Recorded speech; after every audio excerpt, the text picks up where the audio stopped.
찬송 부르겠습니다. 찬송가 83장입니다. 찬송가 83장 부르겠습니다.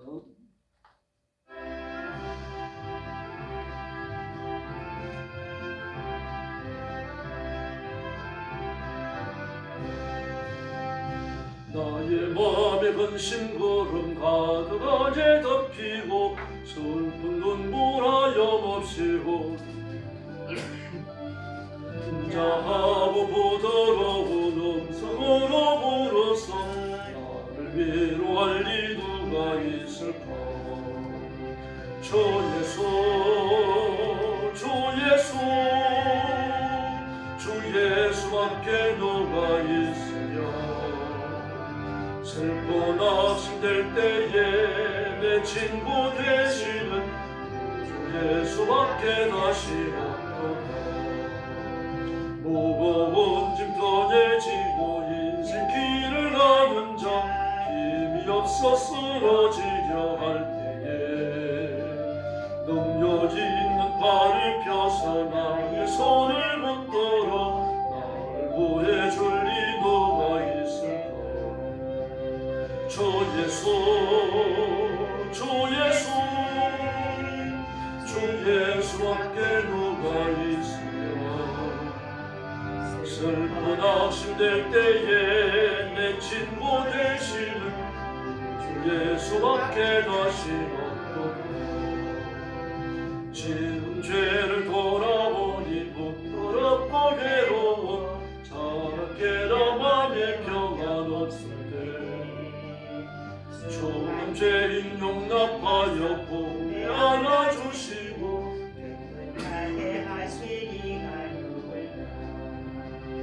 주 예수 주 예수 주 예수밖에 누가 있으랴. 슬픈 낙심될 때에 내 친구 되시는 주 예수밖에 다시 없도다. 요단강을 건너가서 쉬운 성을 향할 때 나를 항상 동행할 인도를 두려움의 검은 구름 모두 헤쳐버리고 나의 발길 인도할 인도를 가주. 주 예수 주 예수 주 예수밖에 누가 있으랴. 슬픈 낙심될 때에 내 친구 되시는 주 예수밖에 다시 없도다.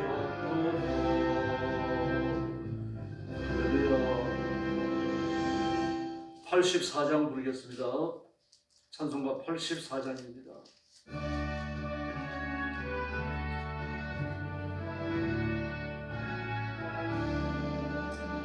세상이 캄캄하여서 참빛이 없었더니 나는 영광 나타나 온 세상 빛이 없네.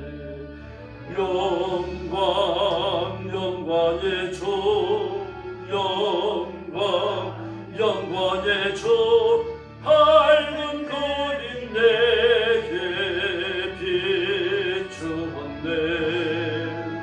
영광 영광의 주 영광 영광의 주 이 세상의 빛은 오직 주 예수님. 약속을 믿는 사람은 그 마음이 시원하고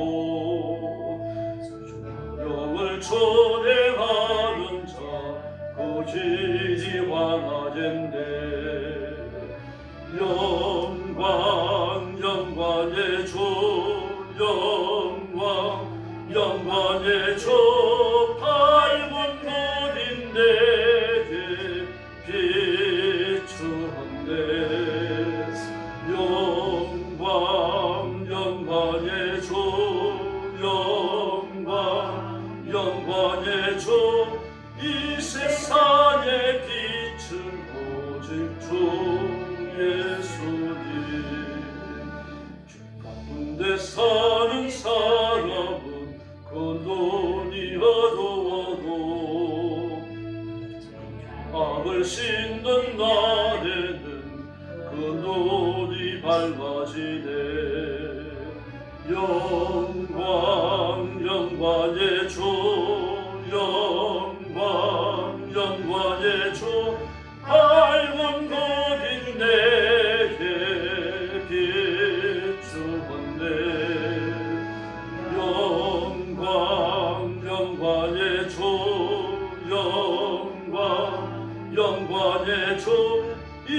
세상의 빛은 오직 주 예수님.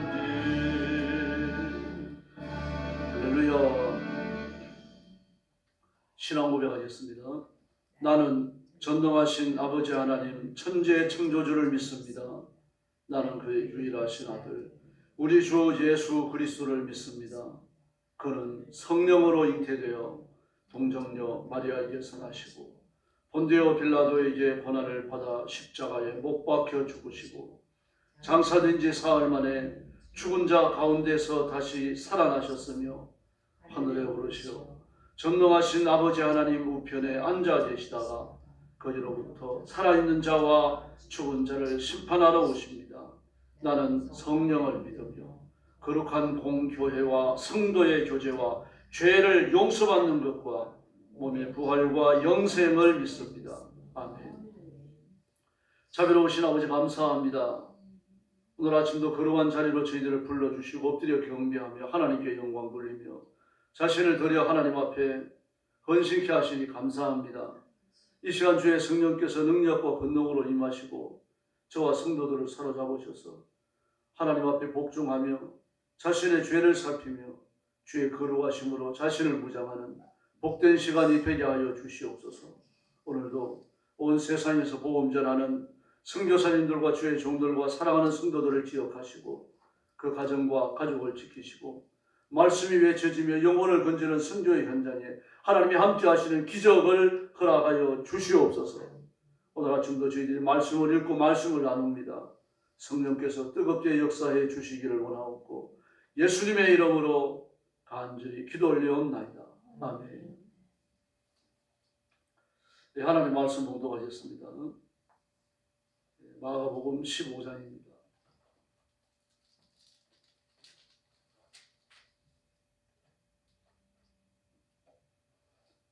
1절 말씀부터 제가 먼저 봅니다. 새벽에 대제사장들이 즉시 장로들과 서기관들 곧 공회와 더불어 의논하고 예수를 결박하여 끌고 가서 빌라도에게 넘겨주니 빌라도가 묻되 내가 유대인의 왕이냐? 예수께서 대답하여 이르시되 내 말이 옳도다 하시니 대제사장들이 여러 가지로 고발하는지라 빌라도가 또 물어 이르되 아무 대답도 없느냐? 그들이 얼마나 많은 것으로 너를 고발하는가 보라 하되 예수께서 다시 아무 말씀으로도 대답하지 아니하시니 빌라도가 놀랍게 여기더라. 명절이 되면 사람 백성들이 요구하는 대로 죄수 한 사람을 놓아주는 전례가 있더니 밀란을 꾸미고 그 밀란 중에 살인하고 체포된 자 중에 바라바라 하는 자가 있는지라. 우리가 나아가서 전례대로 하여 주기를 요구한데 빌라도가 대답하여 이르되 너희는 내가 유대인의 왕을 놓아 너희에게 놓아 주기를 원하느냐 하니 이는 그가 대제사장들이 시기로 예수를 그에게 넘겨준 줄을 알미르라. 그러나 대제사장들이 우리를 충동하여 도리어 바나바를 놓아 달라 하게 하니 빌라도가 또 대답하여 이르되 그러면 너희가 유대인의 왕이라 하는 일을 내가 어떻게 하랴. 그들이 다시 소리 지르되 그를 십자가에 못 박게 하소서. 빌라도가 이르되 어찌미냐 무슨 악한 일을 하였느냐 하니 더욱 소리 지르되 십자가에 못 박게 하소서 하는지라. 빌라도가 무리에게 만족을 주고자 하여 바라바는 놓아주고 예수는 채찍질하고 십자가에 못 박히게 넘겨주니라.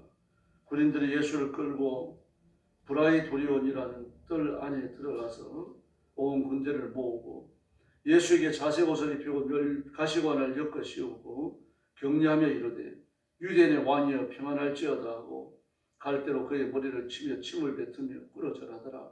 희롱을 다한 후 자색 옷을 벗기고 도로 그의 옷을 입히고 십자가에 못 박아지고 끌고 나가니라. 마침 알렉산더와 루포의 아버지인 구레네 사람 시몬이 시골로부터 와서 지나가는데 그들이 그를 억지로 같이 가게 하여 예수의 십자가를 지우고 예수를 끌고 골고다라 하는 곳 번역하면 해골의 곳에 이르러 몰약을 탄 포도주를 주었으나 예수께서 받지 아니하시니라. 십자가에 못 박고 그 옷을 나눌세 누가 어느 것을 가질까 하여 제별을 뽑더라. 때가 제3시가 되어 십자가에 못 박으니라. 그 위에 있는 죄패에 유대인의 왕이라 썼고 강도 둘을 예수와 함께 십자가에 못 박으니 하나는 그의 우편에 하나는 좌편에 있더라. 지나가는 자들은 자기 머리를 흔들며 예수를 모욕하여 이르되 아 성전을 얼고 사흘에 짓는다는 자여 내가 너희를 구원하여 십자가에서 내려오라 하고 그와 같이 대제사장들도 서기관들과 함께 희롱하며 서로 말하되 그가 남은 구원하였을 때 자기는 구원할 수 없도다. 이스라엘 왕 그리스도가 지금 십자가에서 내려와 우리가 믿게 할지어다 하며 함께 십자가에 못 박힌 자들도 예수를 욕하더라. 제6시가 되매 온 땅에 어둠이 임하여 제9시까지 계속하더니 제9시에 예수께서 크게 소리 지르시되 엘리 엘리 나마 사막다니 하시니 이는 번역하면 나의 하나님 나의 하나님 어찌하여 나를 버리셨나이까 하는 뜻이라. 곁에 섰던 자 중 어떤 이들이 듣고 이르되 보라 엘리야를 부른다 하고 한 사람이 달려가서 해면에 신 포도주를 적시어 갈대에 깨어 마시게 하고 이르되 가만두라 엘리야가 와서 그를 내려주나 보자 하더라. 예수께서 큰 소리를 지르시고 숨지시니라. 이에 성소 휘장이 위로부터 아래까지 찢어져 둘이 되니라. 예수를 향하여 섰던 백부장이 그렇게 숨지심을 보고 이르되 이 사람은 진실로 하나님의 아들이었도다 하더라. 멀리서 바라보는 여자들도 있었는데 그 중에 막달라 마리아와 또 작은 야고보와 요새의 어머니 마리아와 또 살로메가 있었으니 이들은 예수께서 갈릴리에 계실 때에 따르며 섬기던 자들이요 또 이 외에 예수와 함께 예루살렘에 올라온 여자들도 많이 있었더라. 이날은 준비일 곧 안식일 전날이므로 저물었을 때에 아리마다 사람 요셉이 와서 당돌이 빌라도에게 들어가 예수의 시체를 달라 하니 이 사람은 존경받는 공회의원이요 하나님의 나라를 기다리는 자라. 빌라도는 예수께서 벌써 죽었을까 하고 이상히 여겨 백부장을 불러 죽은 지가 오래냐 묻고 백부장에게 알아본 후에 요셉에게 시체를 내주는지라. 요셉이 세메포를 싸서 예수를 내려다가 그것으로 싸서 바위 속에 판 무덤에 넣어두고 돌을 굴려 무덤 문에 놓음에 47절 같이 봅니다. 막달라 마리아와 요새의 어머니 마리아가 예수 둔 곳을 보더라. 아멘. 예수님의 십자가 사건을 자세히 설명하고 있습니다. 1절 이하에 보면 예수님께서 빌라도에 이제 신문을 받으십니다. 그 신문을 받으실 때 빌라도에게까지 예수님이 넘겨지는 그 과정을 설명했죠. 1절에 보니까 대제사장들과 장로들과 율법학자들이 회의를 열었는데 전체 회의였더라. 사도들이 공연을 말합니다. 유대 지도자들이었고 유대를 이끌어가는 실제적인 정치 집단입니다.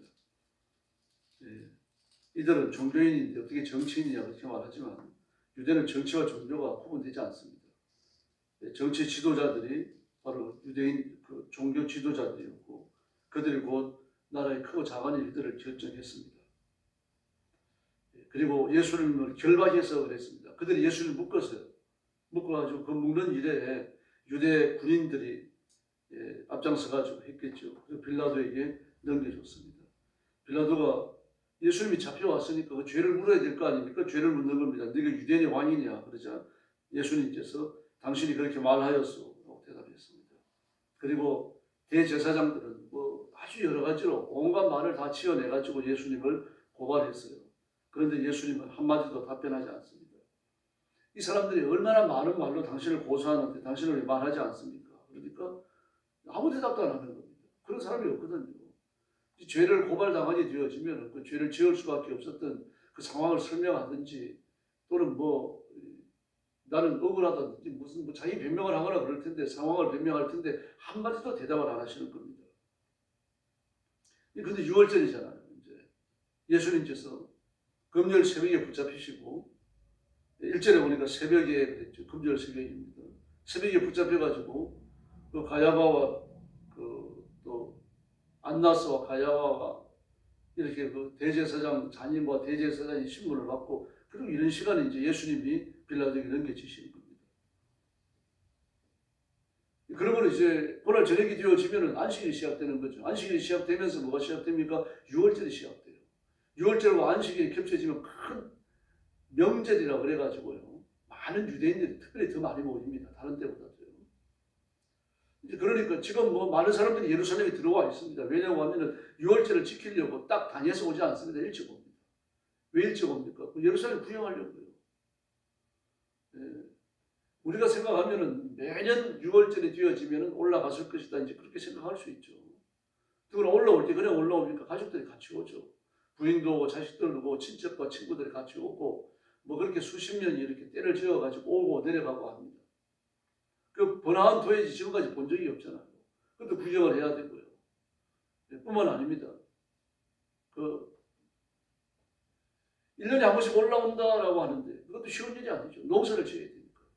멀리 있는 사람들은 그게 보통 큰 짐이 아니죠. 그런데 예수님에 대한 소문이 퍼져 있죠. 그리고 큰 안식일이죠. 큰 명절이죠. 뭐 이래 놓으니까 이제 이래저래 해가지고 사람들이 더 많이 모인 겁니다. 그런 6월절입니다. 그 6월절 앞에 놓고 있고 몇 시간밖에 남지 않았으니까 빨리 재판을 해갖고 예수님을 십자가에 못 박아야 돼요. 그러니까 어떻게 합니까? 유대 지도자들이 민중들을 동원해갖고 예수님을 몰아붙이는 겁니다. 빌라도를 몰아붙이는 거죠. 이렇게 명절이 되어지면 사형을 언도하기로 했던 죄수 하나를 내어주는데 그 밀란을 일으키고 살인까지 저질렀던 바나바라고 하는 사람이 있었어요. 그 둘을 십자가에 못 박고 다른 강도 둘도 십자가에 못 박게끔 되어져 있는데 그러니까 그 6월절 전에 4명을 십자가에 못 박는 거예요. 그 모든 일이 긴박하게 돌아가는 거죠. 그러나 그 중에 악했던 사람이 바나바입니다. 예수님과 바나바를 놓고 어떻게 하겠느냐. 그러니까 예수님을 십자가에 못 박고 바나바를 풀어주라는 겁니다. 그렇게 밀어붙였어요. 이렇게 밀어붙이니까 뭐 빌라도도 어떻게 하지 못하고 예수님을 십자가에 못 박도록 내어주는데 그 15절에 보니까 빌라도는 무리를 만족시켜 주려고 바나바는 놓아주고 예수는 채찍질을 한 뒤 십자가 처형에 넘겨주었다라고 말합니다. 그리고 예수님을 이 군인들이 끌고 와서 온갖 조롱을 당합니다. 자색 옷을 입히고 가시관을 엮어 머리에 씌우고 지금 조롱하는 거죠. 유대인의 왕 만세여라고 인사를 하고 말입니다. 그러면서 어떻게 합니까? 갈대를 갖고 예수님의 머리를 치고 뺨을 때리고 말입니다. 침을 뱉고 무릎을 꿇고 경배하고 예수님을 온갖 더러운 말로 희롱을 다했습니다. 그런 다음에 자색 옷을 벗기고 평소에 옷을 또 입혔어요. 그런 다음에 십자가에 못 박아가지고 이제 끌고 나갑니다. 근데 예수님께서 그 6절부터 그 15절 사이에 그 심각한 고문을 받으십니다. 채찍질을 받으시거든요. 네, 15절부터 19절 사이에서요. 네, 온갖 조롱을 당하면서 채찍질을 같이 받으시는 겁니다. 그래서 15절 말씀에 보니까 예수는 채찍질을 한 뒤 그랬습니다. 채찍질을 한 뒤. 이번에 보통 채찍이 아니라고 말씀드렸죠. 고문용 도구입니다. 그냥 뭐 서구 영화 보면 막 말채찍 긴 걸 휘두르는 게 아니고 사람을 고문하기 위해서 특별하게 만든 채찍입니다. 그거는 예수님을 가격하고 예수님을 때린 겁니다. 그러고 나니까 예수님 만신창이가 된 거죠. 온몸에 피가 다 흐르고 저혈량 쇼크에 빠졌다라고 말합니다. 지금 외과에 있었거든요. 그 정도로 채찍질이 무서워요. 많은 피를 흘리셨어요. 그러니 뭐 그 피 흘린 상처 입은 옷 위에 몸 위에다 옷을 입고 이제 그 36kg 되어지는 십자가의 가로막대를 지고 올라가니까 그 뭐 견딜 수가 없는 거죠. 가다가 쓰러졌습니다. 그 쓰러진 거리를 십자가까지 한 0.6km, 600m 정도 봅니다. 쓰러지고 나니까 21절에 보니까 어떤 사람이 시골에서 올라오는데 그 누굽니까? 알렉산더와 루포의 아버지 구레네 사람 시몬이었어요. 알렉산더는 누구냐? 이 구레네 사람 시몬, 루포의 아버지 구레네 사람 시몬이 친구겠죠. 친구니까 6월절을 지키기 위해서 같이 올라왔다가 그 예수님에 대한 소문도 들었으니까 구경 한번 하자 그러고 예수님이 갔는데 그 지경이 된 겁니다. 그래서 십자가에 처형당하는 거 보려고 좀 쫓아가는 거예요. 그런데 이 시몬이 이때 믿음을 가졌는지 그 이후에 가졌는지 그건 알 수 없습니다만 루포의 가정이 복음화 되어집니다. 바울도 루포의 어머니를 기억하고 있죠. 그래서 루포의 어머니에게 문안하라고 말합니다. 그런 내 어머니다. 그 남편이 예수님의 십자가 진 것을 바울이 기억하고 있었던 거죠. 그리고 예수님을 십자가를 벗겨가지고 루포의 아버지에게 치고 가게 하고 그리고 골고다 언덕에 이르렀을 때 예수님을 십자가에 못 박습니다. 근데 29절 이하에 보면 그 처참한 환경 속에서 29절 지나가는 사람들이 십자가에 못 박힌 예수님을 조롱해요. 좀 가엽다고 여기고 이렇게 좀 안 됐다고 생각하는 게 아니라 조롱을 합니다. 머리를 흔들면서 모욕을 하죠. 또 32절에 보니까 뭐라고 말합니까? 이스라엘 31절에 대제사장과 율법학자들도 그렇게 말합니다. 또 32절 하반절에 보니까 십자가에 같이 달린 두 사람도 예수님을 욕했다고 합니다. 그 중에 하나가 이후에 변합니다만 처음엔 예수를 같이 욕해요. 온갖 더러운 말로 예수님을 욕하고 그리고 마침내 예수님이 십자가에 못 박히시고 무덤에 묻히십니다. 이 모든 과정들을 47절에 보면요, 막달라 마리아와 요새의 어머니 마리아가 그가 어떻게 안장되는지 보고 있더라라고 말합니다. 그러므로 예수님이 안장되는 과정은 심각하게 좀 살펴봤지만 예수님을 무덤에서 십자가에서 내려가지고 장례 절차를 밟는 것을 못 본 겁니다. 이제 거기는 허락하지 않았던 거죠. 왜 그런가 하면은 아즈마디 요셉이 빌라도를 찾아 들어가서 예수님의 시신을 달라고 요청을 하는 자리, 이런 자리는 여성들이 가는 자리는 아니기 때문에. 그러면 이 일은 요셉이 주관을 해갖고 일사천리로 준행을 했고, 그리고 예수님의 장례를 치른다는 말을 듣고 쫓아간 겁니다. 쫓아가서 예수님을 어떤 무덤에 넣는가 본 겁니다. 그 이유는 예수님의 장례를 치르기 위해서요. 향품으로 예수님의 시신을 감금하고, 그리고 이 정상적인 절차대로 장례의 중간 절차를 밟기 위해서 찾아가려고 그렇게 마음을 먹었던 겁니다. 여자들의 마음이 지극한 거죠. 이 충성입니다. 아리마대 사람 요셉도 충성했죠. 근데 정작 충성해야 되는 12제자는요, 어디에도 없습니다. 이 누가복음을 제외한 다른 복음서를 보면 요한이 어디까지 갑니까? 십자가 밑에까지 가죠. 근데 여자들 틈에 앉아 있어요. 여자들 틈에. 그래서 자신의 정체를 감추기 위해 가지고 은밀하게 간 겁니다. 무서웠던 거에 잡힐까 봐. 그러므로 예수님의 고난에 참여하기 위해서 십자가 곁에 머물렀던 사람, 그 신문 받는 현장, 그 고문 받는 현장에 머물렀던 사람은 아무도 없었어요. 다 도망가 버렸어요. 이게 충성이 아니죠. 충성이라고 하는 건요, 위기의 순간에 오면 생명까지 포기해야 되는 겁니다. 자기 삶의 가장 중요한 것을 끊어낼 그런 각오를 해야 충성이 나오는 거죠. 도망갈 생각을 하고 있는데 무슨 충성이 나오겠습니까? 우리에게도 마찬가지입니다. 지금 위기에 있기 때문에 충성이 요구되는 거죠. 우리 민족도 위기죠. 지금 교회가 위기입니다. 여러분. 한국 교회가 완전히 두 갈래로 나누어졌죠. 진보나 보수냐, 성경적이냐, 세속적이냐. 뭐 뚜렷하게 나누어져 있어요. 세속적인 것을 추구하고 철학적인 것을 추구하고 진보적인 것을 추구하는 그런 사람들은 성경까지 고쳤었어요.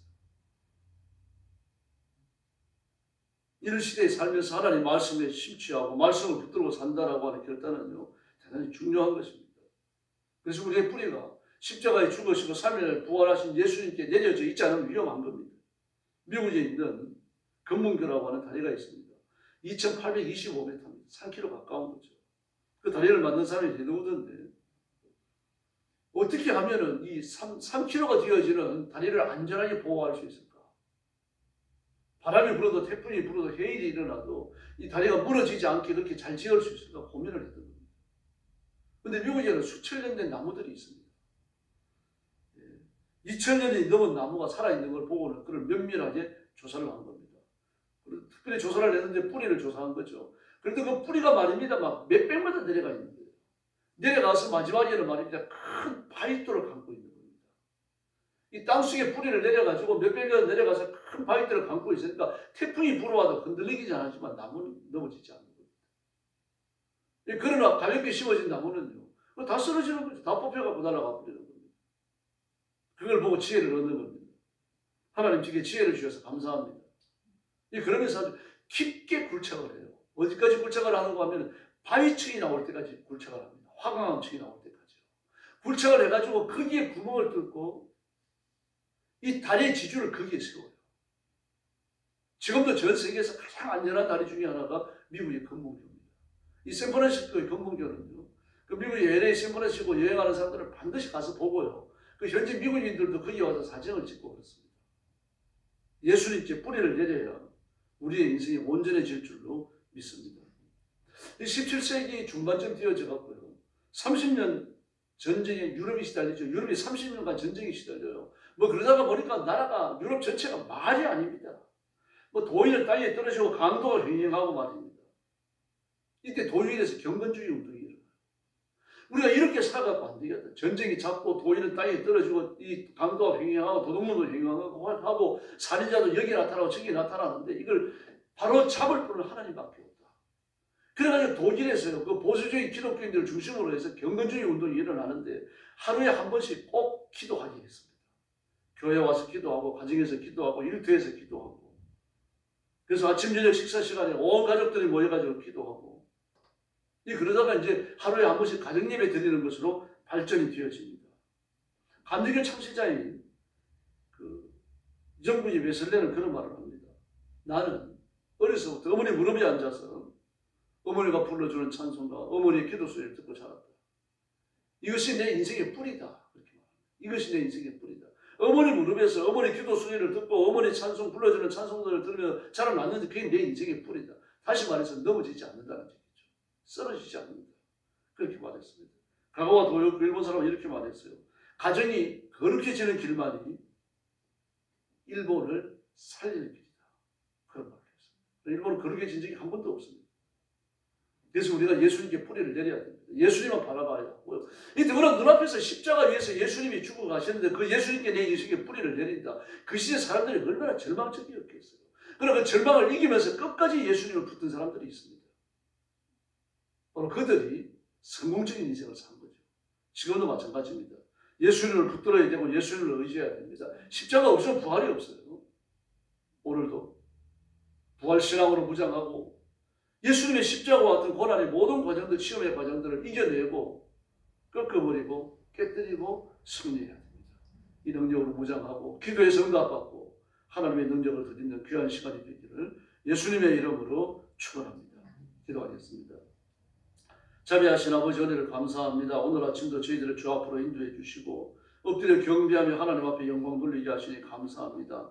이 시간 주의 성령께서 능력과 권능으로 임하셔서 저와 성도들을 사로잡으시고 뜨겁게 감동하시고 십자가 앞에 가까이 나아가는 저희들이 되게 하여 주옵소서.